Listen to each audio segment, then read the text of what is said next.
Bismillahirrahmanirrahim. Assalamualaikum warahmatullahi wabarakatuh.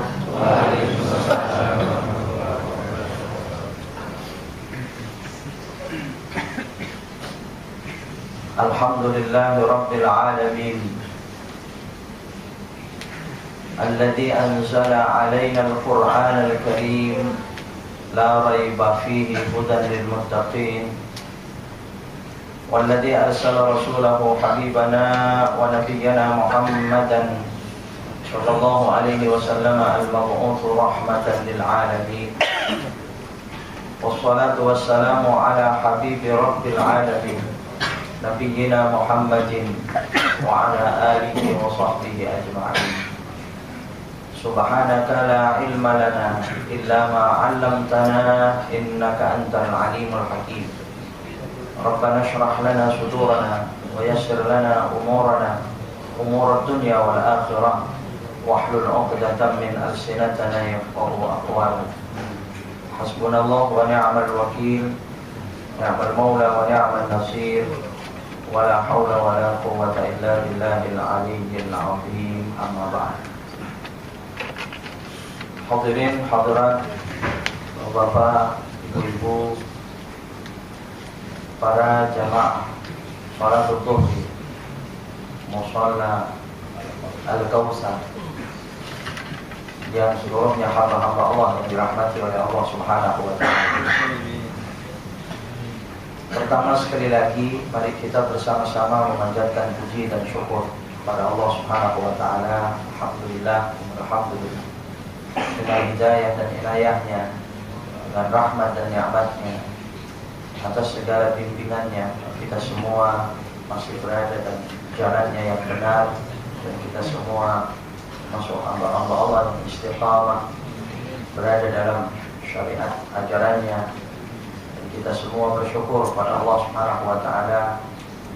Pada siang hari ini kembali Allah izinkan kita beribadah, kita melakukan salat dan penuh kenikmatan kita rukuk dan sujud kepada Allah Subhanahu wa taala.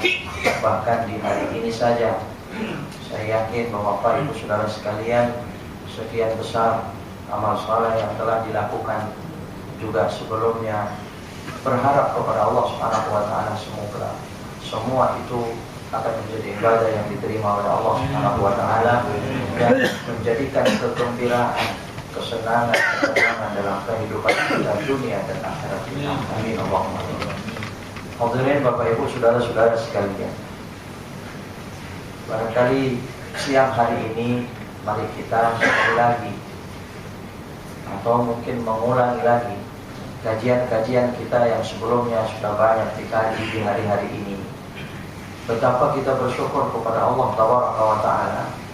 Yang pertama, ketika kita berada di acara semacam ini yang diadakan di Musalla Al-Kautsar ini merupakan suatu bukti bahwasanya kita semua hamba yang pasti akan dicintai oleh Allah Subhanahu wa taala.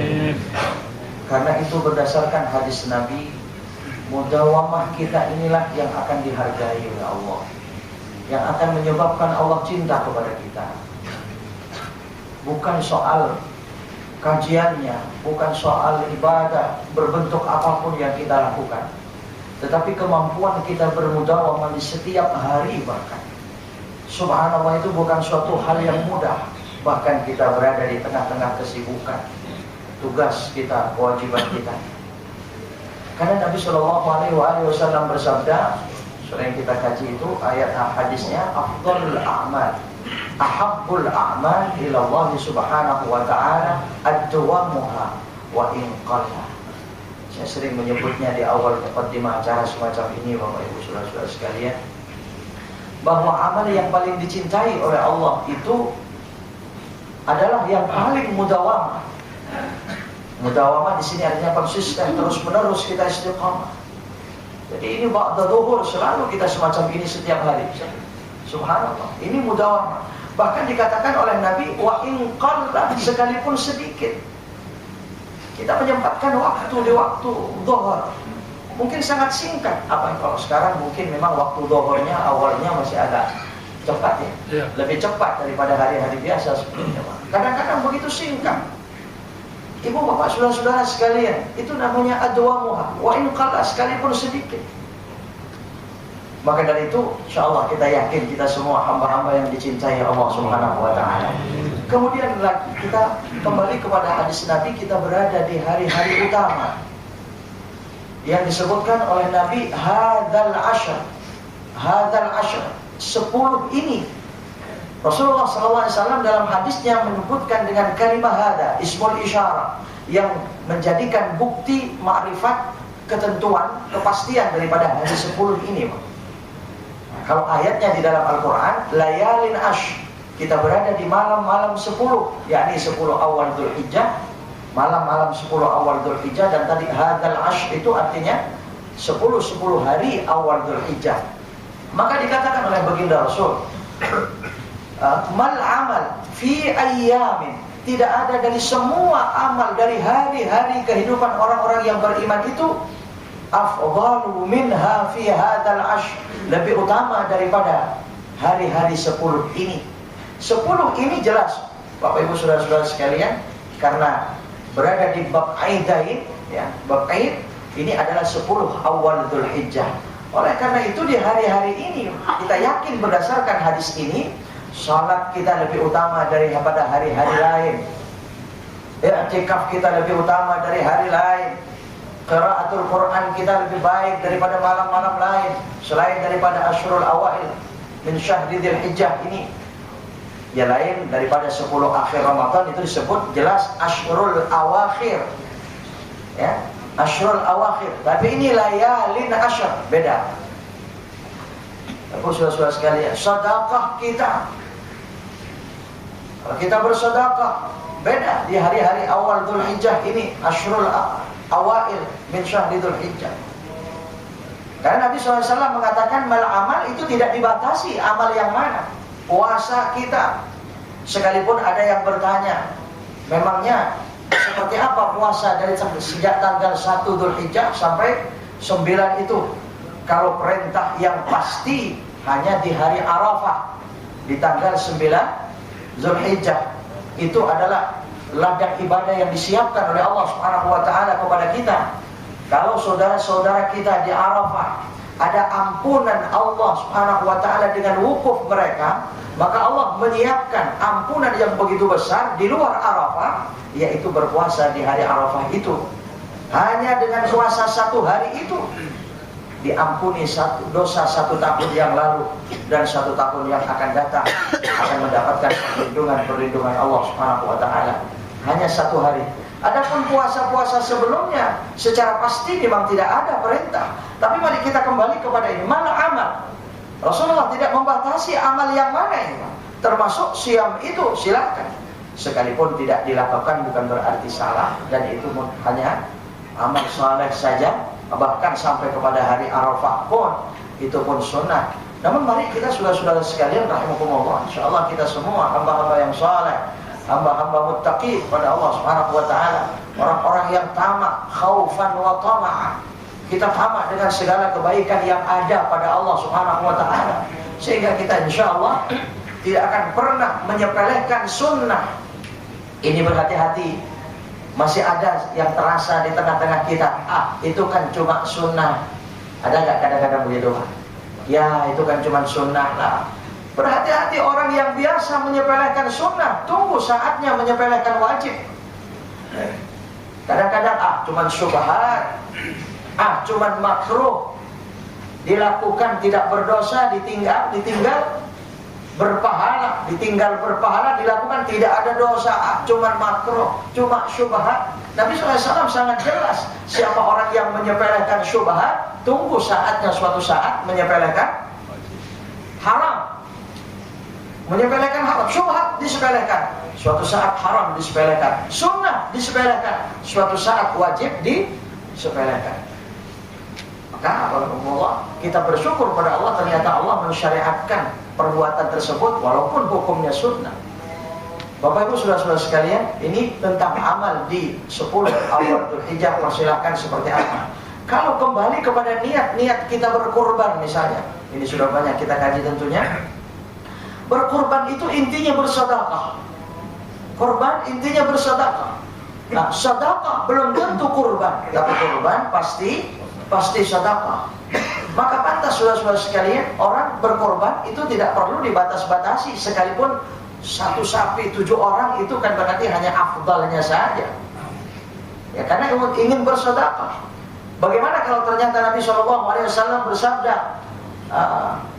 ketika ditanya sedekah seperti apa yang sangat utama, ya Rasulullah, Nabi mengatakan, anta sahihun syahid takhshal faqra wa ta'ammalul ghina.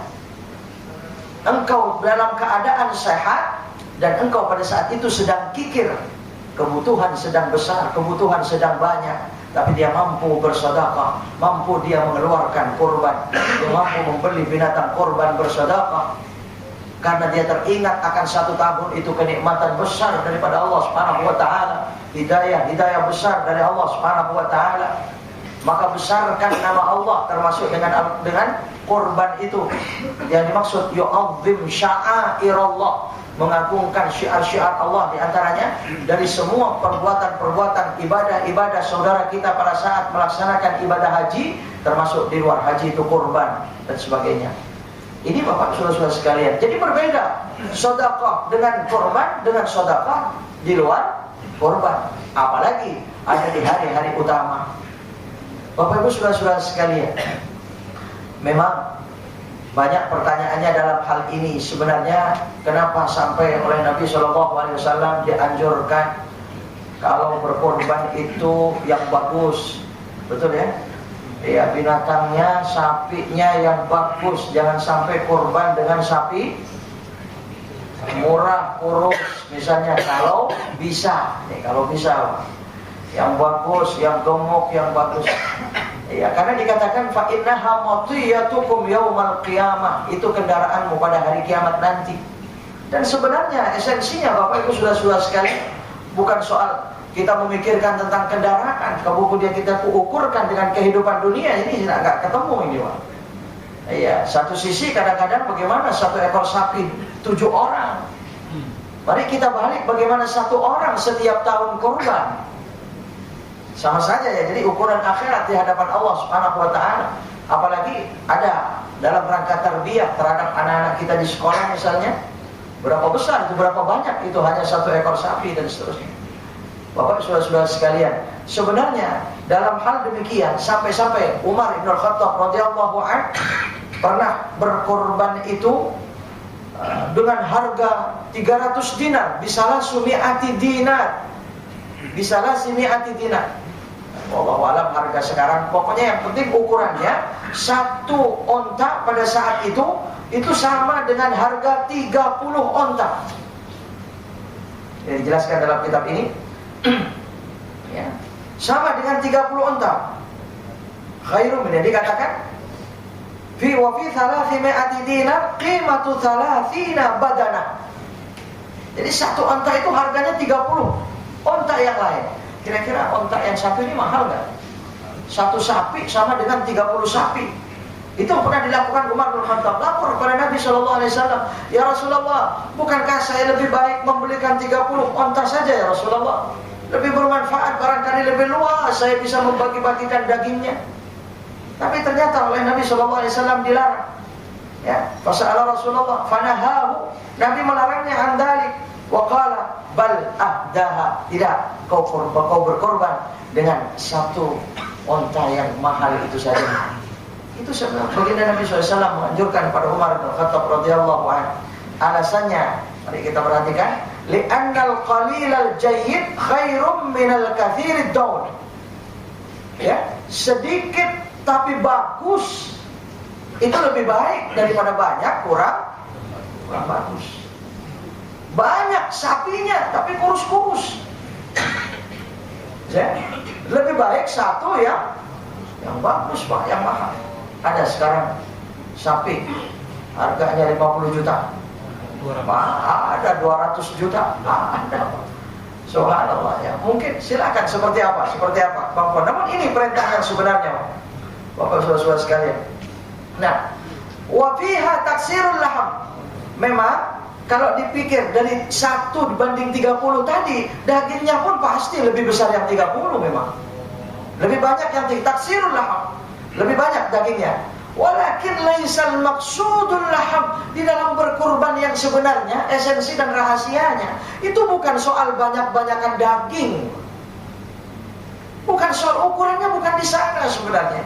Bukan soal banyak-banyakan daging. Wa innamal maksud tazkiyatun nafsi wa tathhiriha. Itu artinya adalah pembersihan diri dan kesucian jiwa kita. Ini intinya. Jadi ketika kita bismillah, ya Allah, ini tanggal 1 Dzulhijjah, ya Allah, Kau anugerahkan kenikmatan begitu besar di tahun ini, ya Allah. Saya niat nawait, saya niat ingin berkorban, ya Allah, terima ya Allah. Itu tazkiyatun nafs. Akhirnya Bapak saudara-saudara sekalian rahimakumullah tidak akan memikirkan itu binatang itu di mahal atau tidak. Maka kenapa sampai dilarang? Mohon maaf sekali lagi, mungkin saya pernah menyampaikan, mungkin pernah dibahas. Di dalam berkorban itu dilarang pembeli ini terlalu banyak menawar. Yukrahul mukas, ya. Dimakruhkan, yukrah, ya. Tidak disukai terlalu banyak menawar. Jadi begitu dikasih harga, berapa Pak? 25 juta, bayar mestinya Pak. Hah? Wah, ada pedagang sapi nih Pak. Ada pedagang sapi nih Pak. Hah? Ada pedagang kurban. Wah, ini kalau ada pedagang kurban nih saya dapat bonus ini. Hah? Wah, seneng Pak. Terus Ustaz, terus Ustaz. Ya. Iya. Ini yukrah al-mukas, dilarang sebenarnya. Kenapa? Karena ukurannya bukan soal daging, bukan. Ketakwaannya kepada Allah, tazkiyatun nafs wa tathhiriha, pembersihan jiwa. Hanya saja dituntutnya baik penjual ataupun pembeli dalam hal kurban, dalam hal ibadah yang berkenaan dengan rezeki, dengan uang, dengan harta. Ini sebenarnya yang dituntut adalah mengedepankan dan lebih menonjolkan unsur ibadahnya daripada bisnisnya. Sekali lagi saya ulang, saya tegas dalam hal ini di mana-mana Bapak Ibu saudara-saudara sekalian. Tolong tonjolkan, utamakan unsur ibadahnya daripada unsur mencari keuntungan besar. Ini permasalahannya saya kurang tahu. Mohon maaf kalau ada pedagang-pedagang sapi. Tadi saya menguntungkan saudara-saudara ini. Tapi berhati-hati, berdagang sapi, berdagang kurban. Apa yang dicari? Keuntungan besar. Subhanallah, saudara-saudara sekalian rahimakumullah. Mestinya penjual itu memahami, saya ini jual kurban, betul tidak? Saya akan menolong saudara saya. Saya akan memberi harga tidak terlalu tinggi, yang penting saya sudah dapat untung, tidak rugi dan saya dapat untung. Saya tidak mengerti modal dari saudara-saudara, sapi apa dan sebagainya. Ya, secara umum saya mengatakan demikian, Pak. Boleh nggak ini dikaji begini? Boleh tidak? Iya. Karena ini. Jadi sekarang ini bagaimana pembeli tidak menawar sebanyak itu? Kalau kenyataannya penjual ini memberikan harga yang begitu tinggi, sementara sapi kurban itu kolektif di masjid, harga kolektifnya pas-pasan. Kalau nggak nawar nggak dapat, mau minta lagi kolektifnya nggak enak. Betul tidak? Betul tidak? Iya, ya akhirnya tetap juga ditawar. Lainnya Pak, di sini Bapak. Jadi baik penjual, kenapa dikatakan oleh Nabi syamhan idza stara, syamhan idza ba, lapang dada ketika membeli, lapang dada ketika menjual. Kan begitu anjurannya. Apalagi jual beli di sini, jelas ini ibadah kurban. Jadi insya Allah, jadi kalau demikian, insya Allah keberkahannya baru. Bapak Ibu saudara-saudara sekalian. Jadi tazkiyatun nafsi wa tathhiriha. Fa inna afdala dzalika aghlahu samanan, maka paling utamanya kurban aghlahu samanan, yang paling tinggi harganya. Lagi pula Bapak saudara-saudara sekalian, kalau tadi dikatakan maqiyatukum yaumal qiyamah, kendaraanmu hari kiamat, kadang-kadang kan kurang sesuai sebagian kita. Giliran kendaraan dunianya mewah, mahal. Sudah mewah, kurang mewah, sudah mahal, kurang mahal. Betul, ada sebagian kita begitu ya, sebagian saudara kita. Iya, giliran mencari kendaraan akhirat, urus. Hah? Ini kan kurang sesuai Pak. Bapak saudara-saudara sekalian rahimakumullah. Dan coba mari kita kaji kenapa dalam berkorban itu dianjurkan setiap pelaksanaannya itu bertakbir. Betul tidak? Bertakbir sambil korban itu disembelih, darah sekian banyak mengucur, mengalir, mestinya suara takbir terus-menerus dikumandangkan. Bapak Ibu saudara-saudara sekalian rahimakumullah, mari kita kaji tentang hal ini. Takbir, mulai dari takbir ya. Wa kana Umar radhiyallahu anhu yukabbiru fi qubbati. Umar bin Khattab radhiyallahu anhu itu bertakbir ketika beliau berada di masjid, itu naik ke Kubah.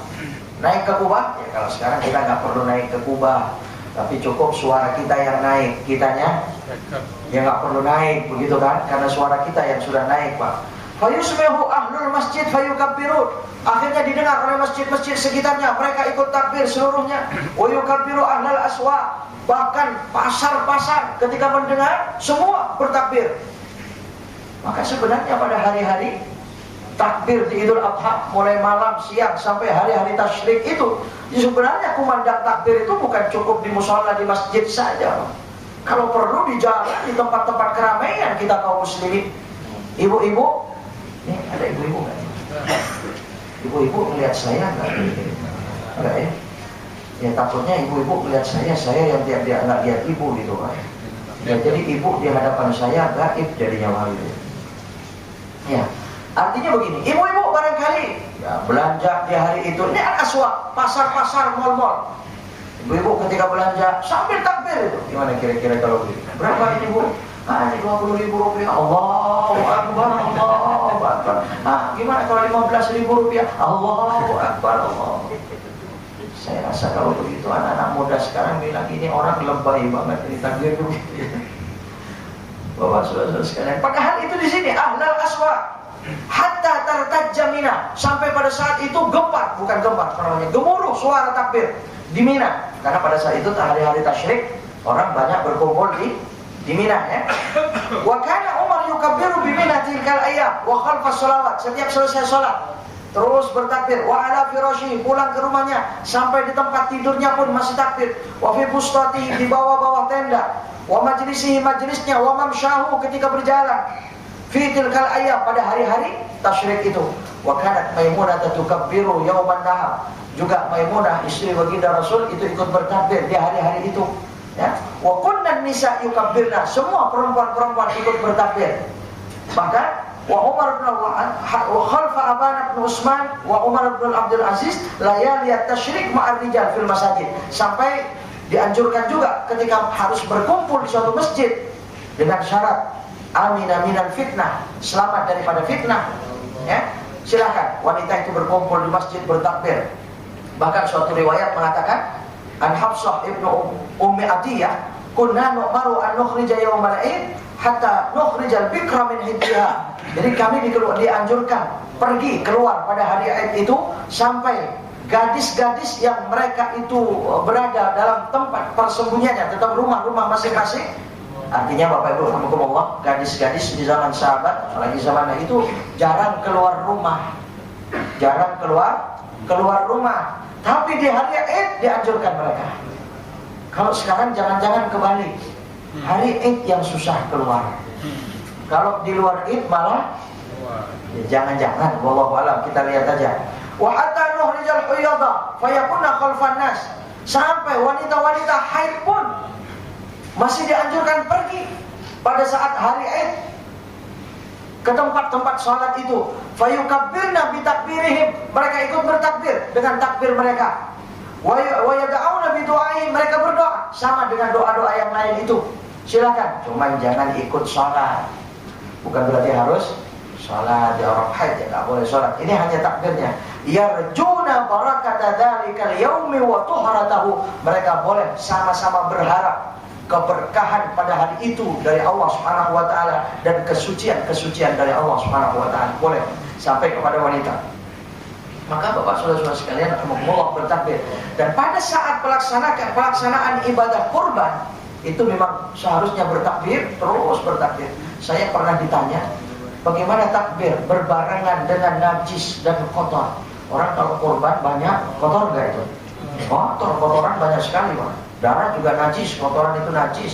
Bagaimana takbir kok berbarengan dengan suasana banyak najis? Oh tidak, Bapak saudara-saudara sekalian, bukan soal itu. Ya kalau kita sholat di tempat najis dilarang, kalau kita bertakbir tidak apa-apa. Ya kalau terus ditanya, bagaimana kalau kita takbir di kamar mandi? Jadi begitu pertanyaannya. Ya saya pertanyaan ini ya sangat teliti nih orang ini. Ini orang ini berpikirnya bagus ya. Tapi tidak. Nah, ini ada penjelasan, Pak. Sejarahnya takbir pada saat kurban dulu sebenarnya ya. Fi hadhil ayyam annal jahiliyata kanu yudbahuna li tawaghiyatihim. Orang-orang jahiliyah itu pada saat hari 10 Dzulhijjah sama sebenarnya, mereka itu memotong binatang. Ya sapi ya apa dipotong. Dan mereka memotongnya itu disembahkan kepada berhala-berhala mereka. Nah ya, ada kepalanya ditaruh depan berhala mereka sambil gemuruh suara memuji-muji Tuhan mereka. Nabi Shallallahu Alaihi Wasallam dengan bijaknya, dengan hikmah beliau itu sangat pandai tentunya atas firman Allah Subhanahu Wa Taala. Berapa kali beliau mencontohkan kepada kita semuanya bahwa kebiasaan jahiliyah itu tidak terus dihilangkan langsung begitu saja, Pak. Tidak langsung, khamar tidak langsung hilang sekaligus, betul. Ketika Nabi sampai di Madinah, puasa Asyura, kebiasaan orang-orang Yahudi Nasrani masih diteruskan, hanya selalu dirubah niat dan caranya. Betul ya? Dirubah niat dan caranya. Ini lagi-lagi takbir pada saat Idul Adha, Idul Kurban itu.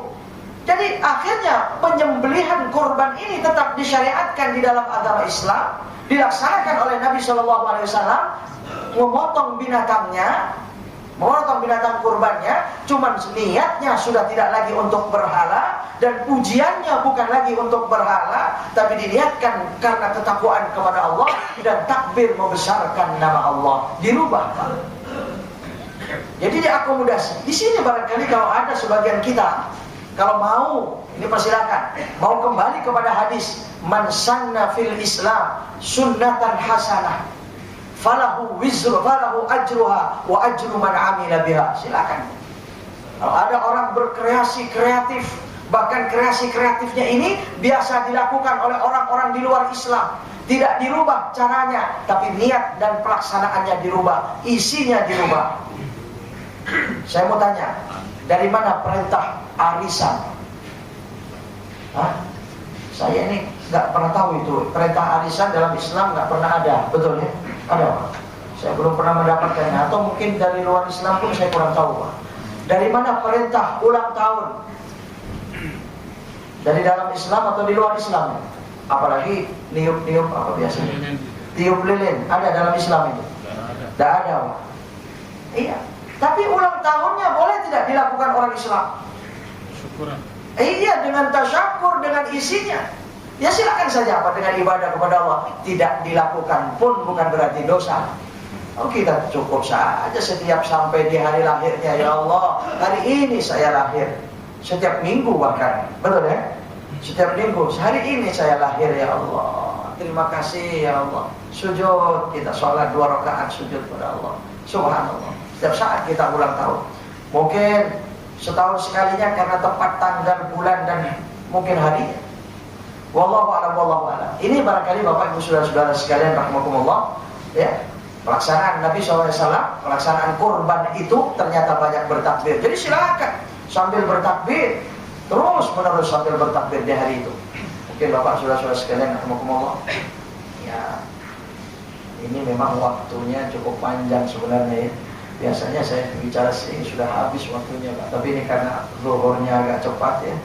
Yang jelas kita ingat kepada Allah Subhanahu Wa Taala bahwa hari-hari Idul Adha banyak sekali saudara-saudara kita di Makkah Al-Mukarramah, Madinah Al-Munawwarah. Mereka saat ini sedang berada di ladang ibadah yang luar biasa. Salat mereka dilipat gandakan oleh Allah Subhanahu Wa Taala begitu besar. Tapi tujuan utamanya tidak ada semua, Pak. Semua Mari kita perhatikan semua perintah Allah, mau hajinya, mau kurbannya, mau salat kita, semua tidak ada lain tazkiyatun nafsi wa tathhiriha. Semua untuk mensucikan diri kita, untuk membersihkan diri kita. Bapak saudara-saudara sekalian, mungkin agak keluar sedikit dari hal ini, dari hal Idul Adha, kurban dan sebagainya. Mari kita perhatikan berapa banyak orang-orang yang terlihat saat ini mereka itu sepertinya berilmu tapi sama dengan yang tidak berilmu dalam perbuatannya. Ada tidak? Kan ini Pak, mereka itu pantas menjadi orang suci mestinya jiwanya. Hatinya mestinya bersih, tapi lihat perbuatannya kotor. Betul tidak? Karena sudah banyak dianugerahkan rezeki oleh Allah Subhanahu wa taala. Kalau tidak salah dulu saya pernah nuliskan suatu ijazah doa dari Nabi SAW pada saat berada di tempat sana. InsyaAllah Bapak Ibu menjalankan ya. Saya hanya teringat kembali betapa Nabi mengajarkan supaya berlindung kepada Allah Subhanahu wa taala akan ilmu yang tidak bermanfaat. Ilmu yang tidak bermanfaat. Kita setiap saat tambah ilmu, tapi kalau tidak bermanfaat Pak, apa artinya? Kalau manfaat itu berguna, kalau tidak manfaat ya mudarat namanya, begitu kan? Coba kita lihat orang-orang berilmu tapi ilmunya tidak manfaat. Itu satu, membahayakan mereka. Berapa lama jabatan itu mereka raih, ya, hanya karena bahaya tidak memanfaatkan ilmu yang sesaat. Habislah perjuangan sekian lama. Betul. Makanya penting, inni a'udzubika min ilmin la yanfa. Kita berlindung kepada Allah dari hati yang tidak khusyuk. Hati yang tidak khusyuk. Apapun, bukan hanya di dalam salat, dimanapun kita tunduk patuh taat kepada Allah Subhanahu wa taala. Wa min du'ain la yusma, doa yang tidak pernah didengar oleh Allah. Kita mohon pada Allah enggak pernah didengar. Ini artinya bukan semata-mata pada saat berdoa lalu ditolak, bukan cuma itu, Pak. Perbuatan-perbuatan yang menyebabkan doa kita terhalang. Ini kita mohon perlindungan pada Allah. Jangan sampai terjerumus kepada perbuatan yang menghalangi doa kita. Betul tidak? Ini tujuan doa ini. Kemudian yang terakhir yang sangat luar biasa, wa min nafsin la tashba, diri yang tidak pernah kenyang. Mari kita kaji sejenak hadis ini. Diri yang tidak kenyang. Kalau tidak kenyang itu namanya apa? Yang jawab saja Pak. Saya sebenarnya tahu jawabannya itu kan. Iya, cuman supaya aktif begitu lah. Kalau nggak kenyang namanya lapar. Kalau nggak kenyang namanya lapar. Mari kita bayangkan, orang kalau lapar melihat makanan itu seperti apa? Nafsunya bukan main Pak. Jangankan makanan yang mahal, makanan yang murah saja, jangankan yang enak lezat, yang biasa saja rasanya bagaimana sedang lapar. Sekarang bayangkan kalau laparnya terus menerus, la tashba, dia tidak pernah kenyang. Karena tidak pernah kenyang dia lapar, apalagi makanannya miliaran. Ada nggak makanan miliarannya? Ya? Di hadapannya ada makanan miliaran Pak, triliunan di hadapannya. Dia lapar. Subhanallah, betapa Nabi SAW mengatakan nafsin la tashba. Tapi kalau kita punya jiwa yang kenyang, itu artinya kita qanaah, menerima, bersyukur pada Allah Subhanahu wa taala dengan nikmat-nikmat itu. Tapi kalau nafsin la tashba, ya, orang kalau sudah berjiwa tidak pernah kenyang, selalu lapar. Apa yang ada di hadapannya itu tadi. Bapak Ibu saudara-saudara sekalian, ada nggak kira-kira saat ini sabda Nabi SAW ini sudah mulai ditampakkan nggak kira-kira adanya orang yang tidak pernah kenyang ini? Makanya kita berlindung pada Allah Subhanahu wa taala, wa min nafsin la tashba. Akhirnya saudara-saudara sekalian, hanya perbuatan satu orang yang tidak tashba memalukan sekian banyak orang di sekitarnya. Betul? Betul. Hanya karena perbuatan satu orang yang tidak pernah kenyang itu memalukan, mengecewakan sekian banyak saudaranya. Silakan asumsi bapak-bapak, saudara-saudara sekalian kemana, saya tidak menyebut. Betul? Iya, secara kita semua, diri kita, mari. Alhamdulillah. Jadi oleh karena itu bersyukur pada Allah Subhanahu wa taala kita berada di hari-hari utama dengan ibadah kita, dengan ladang yang disiapkan oleh Allah Subhanahu wa taala di 10 awal itu, sebanyak-banyaknya memohon kepada Allah Subhanahu wa taala agar Allah Subhanahu wa taala tuntun kita, Allah maslahatkan dunia kita, maslahatkan agama kita, maslahatkan akhirat kita. Amin. Allahumma amin. Alhamdulillah, wallahu a'lam. Kalau waktunya diperkirakan masih ada, mungkin ada unek-unek pertanyaan yang lebih bermanfaat dari yang saya sampaikan, barangkali banyak para ahli di sini tentunya. Dipersilakan 1-2 orang, masih kalau diperkirakan waktunya masih ada, wallahu a'lam. Tapi kalau tidak saya tutup barangkali. Baik, alhamdulillah. Waalaikumsalam. Masalah korban tadi ya, kalau umpamanya sapi untuk 7 orang ya. Iya. Umpamanya kita mengumpulkan uang tuh mendapat umpamanya 12 juta. Sedangkan harga sapi kan 13 juta. Sedang dibilang tadi kan kita kalau beli tuh jangan baik itu jangan awal, walaupun itu harganya mahal. Nah itu untuk mengumpulkan yang 1 juta supaya itu bagaimana? Iya. Itu tadi Pak, hanya afdolnya satu sapi itu 7 orang. Ya. Sebenarnya 8 orang, mau 9 orang, 15 orang nggak apa-apa sebenarnya Pak. Boleh, intinya mau sedekah bukan berarti dilarang gitu kan. Iya, itu silakan saja Pak. Itu intinya syukur nikmat pada Allah. Makanya kita menawar supaya bisa mencukupi 12 juta itu. Gitu. Iya, boleh ditambah lagi 1 orang barangkali. Jadi 8 atau mungkin jadi 9. Atau akhirnya itu seperti tadi Pak, menawar itu menjadi dibolehkan kalau tahu memang harganya seperti itu Pak. Karena sudah tidak terjadi lagi lapang dada dari penjual misalnya kan. Nah ini tadi lihat kita lihat, iya, kita lihat dimakruhkan menawar dan sebenarnya unsurnya ibadah, utamakan ibadahnya. Cari keuntungan boleh, tapi jangan cari kekayaan, beda Pak. Ya, kalau cari keuntungan silahkan, tapi kalau cari kekayaan itu tadi, menggencet, memeras, ya memberatkan, itu yang akan terjadi. Wallahu a'lam, mohon maaf. Dalam hal ini supaya fadilah keutamaan daripada pedagang-pedagang kurban ini diraih, begitu kan? Ya, jadi silakan saja, ya mungkin andai kata 7 orang, dia 12 juta baru terkumpul, kurang 13 juta masih kurang 1 juta ya. Ya silakan tambahannya dicari kemana, ditawar pun sebenarnya bukan berarti tidak boleh, masih bisa Pak, ya masih bisa ditawar itu dengan cara, cuma dilarang terlalu banyak menawar tadi itu ya. Ya terus ditawar sapi 13 juta, bagaimana kalau 7 juta saja ya, terus ya.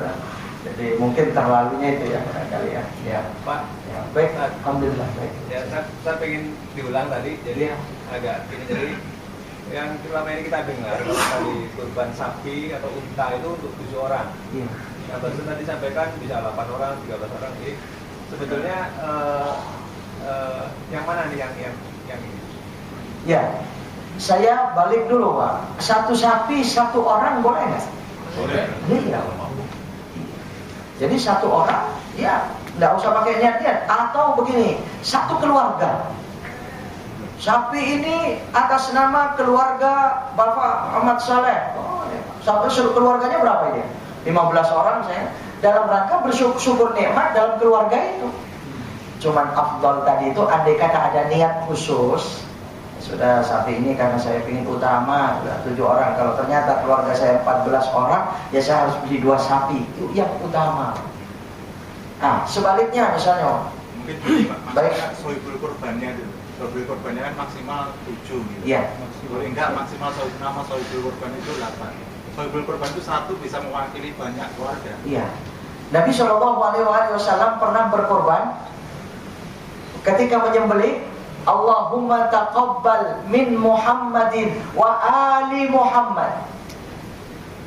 Enggak dibatasi Pak. Ya Allah, terimalah korban ini dari Muhammad dan dari keluarga Muhammad. 1. Pernah Nabi berkorban, Allahumma taqabbal min Muhammadin wa ummati Muhammadin. Ya, maksudnya gini ya, kalau itu sudah jelas saya rasa. Oh ya, baik. Jadi ini kan kita berniat kurban. Nah, kalau tadi yang dalam Quran kita memang berniat kurban dengan buat saya dan buat keluarga. Baik. Contohnya Nabi. Tapi kan selama ini yang kita ketahui dari Ustaz bahwa kalau kan ada juga bahwa bisa berkurban bentuk sapi atau unta dengan berurunan untuk 7 kepala keluarga gitu loh. Konteksnya begitu sebenarnya. Karena tadi dijelaskan bisa 8 bisa 13. Kalau domba 1 gitu. Ya, tapi kan 1 kepala keluarga 1 domba. Kalau dikasih sapi 7 orang. Itu maksimal enggak 7 kepala. Iya, maksimal Oh pembiayaannya. enggak itu hanya afdal. Saya katakan tadi 7 itu afdal. Jadi 7 sapi. Ukurannya 1 kambing 1 orang yang afdal ini kan? Ya. Gitu. 1 kambing 1 orang yang afdal. Sehingga ada orang 7 kambing akhirnya dibeli sapi, sama kan? Ya. Sama isinya 7 orang. Itu yang afdal Pak. Andai kata ada orang 1 kambing diniatkan bersyukur sekeluarga, boleh saja, iya kan? Gitu, sekeluarga Apalagi satu sapi sekeluarga lebih dari 7 orang, silakan. Ini saya katakan hanya afdalnya, Pak. Bukan satu kambing sapi wajib 7 orang, nggak ada kan? Apa wajib 7 orang? Ada Pak penjelasannya. Abdullah itu bukan dari sunnah kita ya? Iya, Bukan dari sunnahnya. bukan. Jadi kalau Nabi SAW hanya yang melakukan untuk banyak orang itu pernah. Iya, silakan. Bahkan satu kambing. Kalau di sekolah itu kan Ya. pada Bayar itu 40 orang, bahkan ya satu kelas 40 satu sapi. Ya, ada kan sekarang? Apa terus nggak boleh itu ya satu sapi 40 orang silakan. Tapi bukan nilai sebagai korbannya untuk apa? Kan sunnahnya itu yang dikatakan tadi. Iya, ingin mencari afdal itu Pak ya, betul. Makanya saya katakan Tapi cuma sedekah jatuhnya kan gitu. iya. karena Iya. Oh, kalau tadi melihat sedekah itu sedekah itu bisa di luar hari kurban. Tapi kalau dipotong pada saat pelaksanaan kurban dengan niat kurban, ia menjadi kurban. Karena harinya ditentukan kan? Ya. Di hari-hari kurban. Syaratnya tadi nggak memenuhi tadi kan itu per satu persennya satu kalau dia domba 1 ekor, kalau sapi bisa 1 orang kalau dia mampu. Kalau dia bisa kalau dia mampu itu 7 orang dia. Tidak ada 18 9 orang nggak ada kan. Oh, maunya semacam itu. Jadi tidak usah 8 gitu ya. Kita mendengarkan seperti itu yang kita selama ini kita dapatkan gitu kan. Iya. bahkan mungkin kemarin juga kita berulang-ulang kita Ustadz di sini menjelaskan seperti itu. Jadi seperti sekolah-sekolah Iya. itu urunan beli kurban itu bukan kurban itu namanya. Sedekah korban. Jatuhnya sedekah misalnya. Wallahu a'lam. Silakan. Jadi saya dari awal sudah mengatakan orang berkurban intinya mau sedekah. Sebenarnya begitu kan. Cuman sedekah belum tentu kurban. Kurban pasti sedekah. Jadi kalau dia memotong di hari kurban tidak jadi kurban, silakan saja, nggak jadi masalah. Kok sudah sedekah gitu kan? Iya, menjadi nilai sedekah. Silakan saja. Kalau ada yang berpendapat kalau 40 orang tidak jadi korban, ya tidak mengapa. Tapi ketika dipotong dia bismillah ya Allahumma minka wa ilaika wa taqabbal udhiyatuhum. Ya Allah, ini dari engkau untuk engkau. Terimalah ini korban untuk mereka ya Allah. Itu kan sama seperti yang dilakukan oleh Nabi, Pak. Nabi terimalah dari Muhammad dan keluarga Muhammad, bahkan terimalah dari Muhammad dan umat Muhammad. Saya memahami di situ, Pak. Wallah, kalaupun mereka itu tidak mau, kalau kurban harus 7, sapi harus 7, siap, itu yang utama. Silakan diterima. Andai kata tidak, Pak, saya 1 kambing cuma sekeluarga, saya bisa nggak diniatkan sekeluarga saya 1 kambing ini? Kan mestinya 1 kambing kan 1 orang.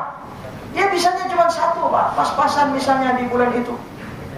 Apa terus ditolak? Silakan. Kalau dia misalnya 1 kambing diniatkan sekeluarga ada 7 orang, kambing ini ada 5 orang, lalu jatuhnya bukan korban, terserah Allah Subhanahu wa taala. Yang penting dilaksanakan pada hari itu pelaksanaan korban yang dan menjadi sedekah pasti ada pahalanya. Ini kan soal niat, Pak, pada saat pelaksanaan. Betul ya? Iya, yang penting silakan. Kalau artinya kalau lebih condong kepada menjadi korban, 1 diniatkan, yang kedua dilaksanakan pada hari kurban. Kalau hari lain sangat nggak mungkin. Tapi karena di hari itu, kalaupun, tapi kan belum memenuhi syarat, gitu kan? Oh iya, itu bagi pendapat yang mau memasukkan syaratnya semacam tadi, silakan saja. Saya lebih mengedepankan dalam hal ini bukan soal syarat itu tadi, tapi maunya, ikhlasnya dia berkorban, yang niatnya sedekah, ya secara luas dengan daging tadi itu. Intinya adalah sedekah, mensucikan jiwa dengan penyembelihan itu. Bukan soal dagingnya harus 7 orang ya 7. Kalau terlalu terpaku ke sana, Pak, 1 sapi harus 7 orang, nggak boleh selain 7 orang. Itu seolah-olah tazkiyatun nafsinya ini jadi, ya nggak sampai gitu. Kalau nggak salah itu hadis. Ya. Yang 7 itu kalau nggak salah itu hadis. Iya, tapi bukan wajib, Pak. Hanya dianjurkan, ya kan? 1 orang betul ada itu. Ya, kulli badanatin sab'atu anfar itu ada. Tuntunannya gitu kan? Ya? Tuntunannya gitu kan? Iya, betul. Makanya saya sudah mengatakan 1 korban. Mungkin yang perlu diklarifikasi begini ya Pak ya. Ya. Kami mendengar ini dari dulu sampai dengan kemarin itu untuk 1 ekor sapi itu adalah untuk 7 orang, 7 kepala keluarga yang berlainan, Pak. Jadi bukan satu keluarga bisa satu ekor itu pasti. Nah, jadi tadi ada keterangan dari Bapak menyebutkan bahwa untuk satu ekor sapi itu bisa 8 orang. Itu yang menjadi umat ini agak bingung nih Pak. 8 orang itu dari mana? Kalau 7 orang sudah jelas. Iya. Itu Pak yang perlu diklarifikasi. Iya. Karena akan membingungkan kita nanti. Iya, maksudnya angka 8 itu sebenarnya bukannya saya maksud, bukan berarti menghilangkan angka 7, gitu ya. Artinya diniatkan lebih dari 7, mungkin begitu bahasanya. Ya, satu sapi itu diniatkan lebih dari 7, sebenarnya. Itu, ya seperti yang dilakukan oleh Nabi. Nabi melakukan satu untuk lebih dari 7 kan, Pak? Iya. Iya. Untuk umatnya. Iya. Kan pernah. Tapi tetap atas nama satu Nabi Satu sendiri. sohibul itu masalah sohibul. Jadi yang disebutkan tadi itu maksimal Sohibul kurbannya. Iya, sohibul kurbannya. Iya. Misalnya saya sembelih untuk keluarga A, B, C, D cuma sampai batasnya cuma maksimal 7. Iya. Nah, serang dalam 7 keluarga ini isinya Banyak.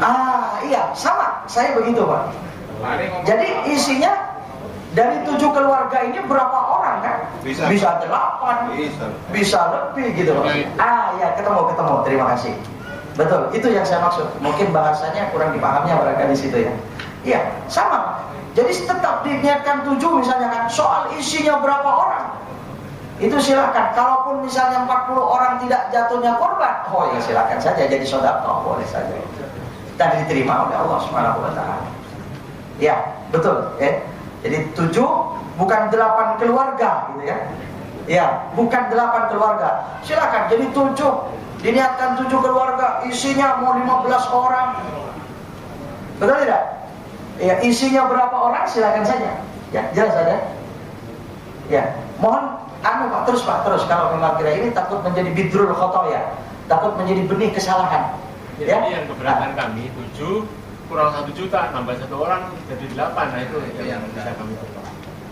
Oh iya. 12 juta, 7 orang. Nambah 1 orang nih 1 juta itu nggak boleh. Iya, itu kembali kepada yang tadi tadribiyah itu. Di sekolah-sekolah kan lebih kan? Iya.